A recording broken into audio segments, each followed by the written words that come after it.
Halo adik-adik remaja Katolik, siswa kelas 11 yang terkasih. Jumpa lagi di video pembelajaran pendidikan agama Katolik dan budi pekerti. Pada bab pertama yang lalu, kita telah bahas pelajaran kita tentang makna gereja sebagai persekutuan orang-orang yang dipanggil dan dihimpun oleh Allah sendiri. Karena itu, gereja adalah suatu persekutuan yang khas karena dipanggil dan dihimpun oleh Allah sendiri.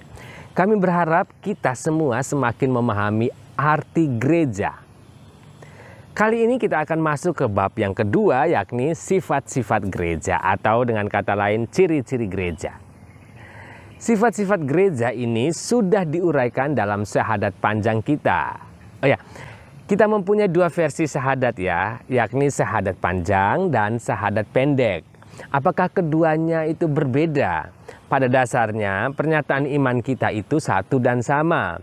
Cuma kemudian dalam perjalanan dan perkembangannya, gereja merasa perlu untuk merumuskan kembali sebuah syahadat yang baru dengan penekanan tertentu pada sesuatu karena situasi mendukung saat itu. Ya, syahadat pendek dikatakan syahadat pendek karena memang lebih singkat dari yang satunya. Biasanya disebut dengan syahadat para rasul karena menurut tradisi syahadat ini disusun oleh para rasul. Syahadat panjang karena memang lebih panjang dari yang satunya tadi. Biasanya disebut syahadat Nisea karena dirumuskan dalam konsili Nisea yang berlangsung pada tahun 325.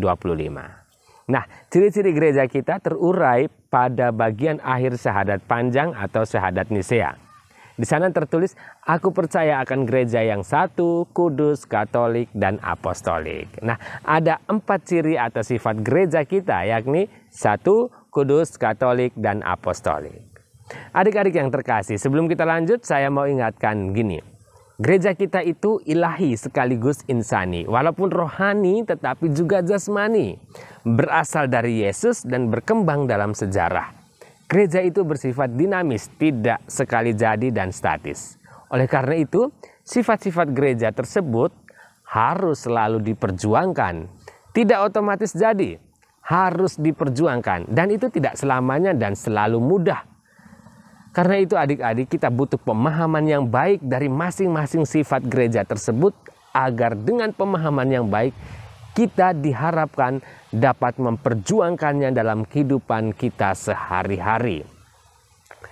Mari kita mulai dengan sifat gereja yang pertama, yaitu satu. Coba sekarang adik-adik memperhatikan gambar-gambar berikut ini. Itu adalah gambar-gambar yang diambil dari event puncak pertemuan anak muda Katolik seluruh dunia atau yang kita kenal dengan World Youth Day yang diadakan hampir setiap tahun. Kalau kita perhatikan, mereka itu adalah perwakilan anak muda Katolik dari negaranya masing-masing. Mereka membawa bendera masing-masing. Dan menariknya ada tulisan Yesus di sana ya. Dari gambar ini kita sudah bisa memahami secara mudah bahwa kesatuan gereja yang dimaksudkan adalah seperti itu paling kurang ya. Kesatuan bukan untuk menghilangkan perbedaan. Ingat, kesatuan bukan untuk menghilangkan perbedaan. Masing-masing dengan benderanya tetap ya. Kesatuan tidak bermaksud membuat jadi sama. Harus dipahami loh ya.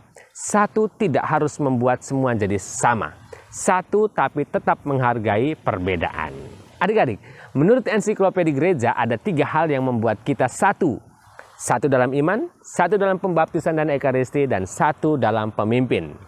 Ajaran iman yang diajarkan di sini akan sama dengan ajaran iman yang ada di belahan dunia manapun. Pembaptisan yang diadakan di sini sama dengan pembaptisan yang diadakan di gereja Katolik di mana saja. Ekaristi yang dirayakan hari ini di Indonesia sama dengan ekaristi hari ini di gereja Katolik di belahan dunia manapun. Mungkin mereka menggunakan bahasa mereka masing-masing. Walaupun kita masing-masing mempunyai uskup yang berbeda, tetapi semua uskup di dunia ini bersatu dalam satu ikatan yang sama dan di bawah uskup Roma yang kita sebut paus. Iman yang satu dilihat sebagai prinsip kesatuan batiniah gereja. Pembaptisan dan ekaristi atau sakramen yang lain dilihat sebagai prinsip kesatuan simbolik. Sedangkan kesatuan dalam satu pemimpin atau para uskup dan paus sebagai kepalanya tadi dilihat sebagai prinsip kesatuan lahiria gereja. Jadi kita bisa simpulkan ada 3 prinsip kesatuan gereja. Prinsip batiniah yaitu iman, prinsip lahiria yaitu hierarki, dan prinsip simbolik yaitu peribadatan dan sakramen. Adik-adik yang terkasih, menurut Katekismus Gereja Katolik atau kumpulan ajaran gereja ada 3 alasan mengapa gereja itu bersifat satu. Pertama, karena gereja berasal dari Allah Tritunggal, Bapa, Putra, Roh Kudus yang adalah satu. Kedua, karena gereja didirikan oleh Yesus sendiri yang telah memenangkan banyak jiwa berkat pengorbanannya. Dan ketiga, karena gereja dijiwai oleh Roh Kudus yang sama, yang lahir dari Bapa dan Putra, bukan oleh roh-roh yang lain. Adik-adik, mari kita lihat apa kata kitab suci mengenai sifat gereja yang satu. Kita lihat yang pertama, 1 Petrus bab 2 ayat 5-10. Dan biarlah kamu juga dipergunakan sebagai batu hidup untuk pembangunan suatu rumah rohani bagi suatu imamat kudus, untuk mempersembahkan persembahan rohani yang karena Yesus Kristus berkenan kepada Allah. Sebab ada tertulis dalam kitab suci, sesungguhnya aku meletakkan di Sion sebuah batu yang terpilih, sebuah batu penjuru yang mahal, dan siapa yang percaya kepadanya tidak akan dipermalukan. Karena itu bagi kamu yang percaya ia mahal, tetapi bagi mereka yang tidak percaya, batu yang telah dibuang oleh tukang bangunan telah menjadi batu penjuru, juga telah menjadi batu sentuhan dan suatu batu sandungan. Mereka tersandung padanya, karena mereka tidak taat kepada firman Allah, dan untuk itu mereka juga telah disediakan. Tetapi kamulah bangsa yang terpilih, imamat yang rajani, bangsa yang kudus, umat kepunyaan Allah sendiri, supaya kamu memberitakan perbuatan-perbuatan yang besar dari Dia yang telah memanggil kamu keluar dari kegelapan kepada terangnya yang ajaib. Kamu yang dahulu bukan umat Allah, tetapi sekarang telah menjadi umatnya, yang dahulu tidak dikasihani, tetapi yang sekarang telah beroleh belas kasihan. Adik-adik, dari sini kita semakin menyadari bahwa kita itu satu karena kita sama-sama dipanggil dan dipilih oleh Allah yang sama, yaitu Yesus Kristus. Berikut mari kita cek 1 Korintus bab 12 ayat 12. Karena sama seperti tubuh itu satu dan anggota-anggotanya banyak, dan segala anggota itu sekalipun banyak merupakan satu tubuh, demikian pula Kristus. Dari sini kita memahami bahwa gereja itu terdiri atas berbagai suku dan bangsa, etnis dan daerah dengan berbagai macam talenta yang dimiliki. Tetapi tubuh Yesus yang kita telah terima dalam Ekaristi membuat kita menjadi satu dengan yang lain. Karena gereja yang ada di belahan dunia lain juga menyantap tubuh Yesus yang sama. Jadi Yesus menyatukan perbedaan kita. Berikut mari kita lihat 2 Timotius bab 2 ayat 22. Sebab itu jauhilah nafsu orang muda, kejarlah keadilan, kesetiaan, kasih, dan damai bersama-sama dengan mereka yang berseru kepada Tuhan dengan hati yang murni. Dari sini kita belajar bahwa kita itu satu karena misi dan visi kita sama. Misi kita adalah membangun kerajaan Allah di dunia ini dengan terus bersikap adil, setia, damai, dan penuh kasih. Dan visi kita adalah bergabung dalam kedamaian abadi bersama Allah suatu saat kelak di surga. Kita lihat lagi kutipan Efesus bab 4 ayat 3-6.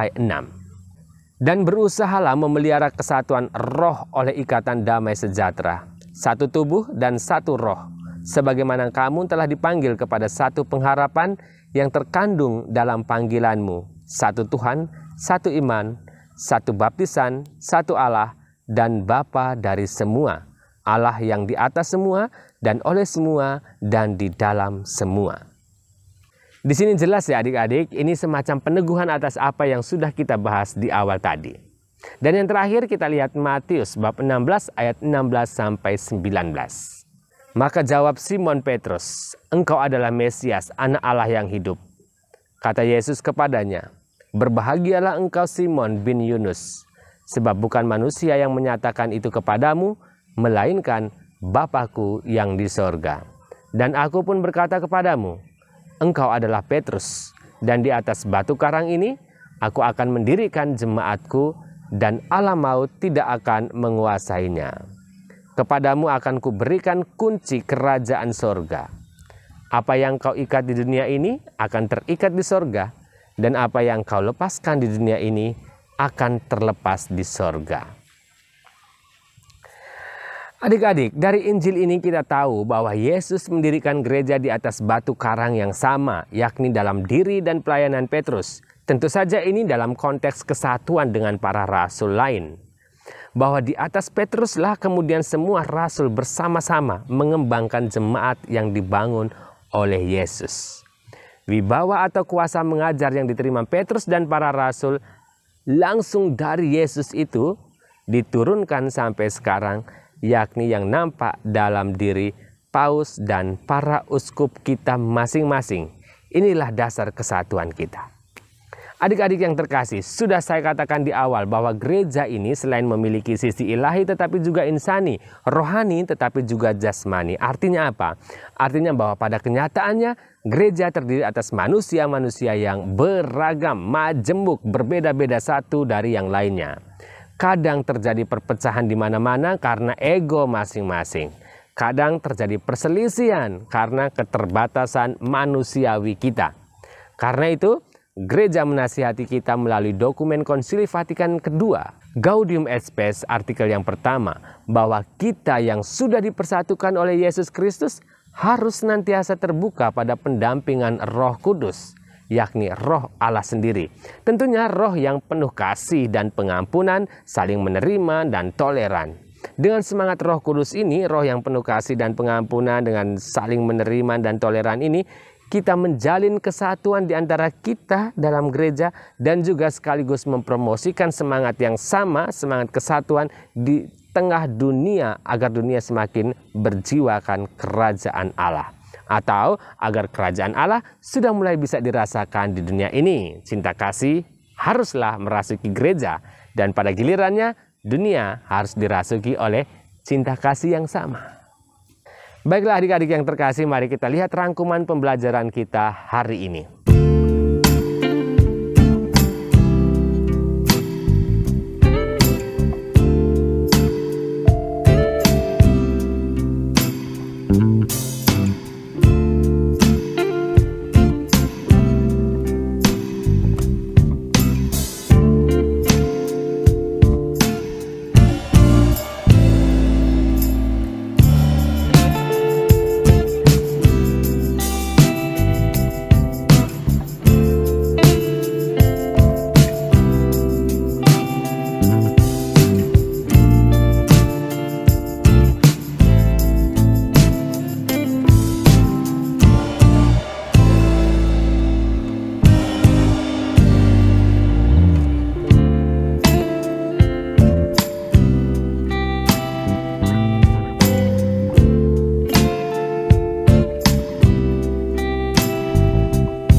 Sebagai penutup pembelajaran kita kali ini, mari kita hening sejenak, melihat ke dalam hati kita masing-masing, dan bertanya dengan jujur kepada diri kita masing-masing. Sudahkah saya sebagai anggota gereja berusaha menjaga kesatuan di dalam gereja?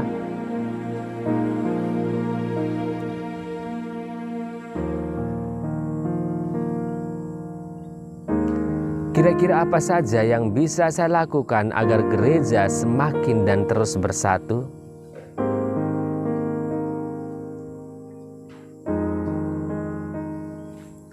Demikianlah adik-adik yang terkasih pembelajaran kita kali ini. Sampai jumpa di video pembelajaran berikutnya ya. Tetap jaga kesehatan. Tuhan Yesus memberkati.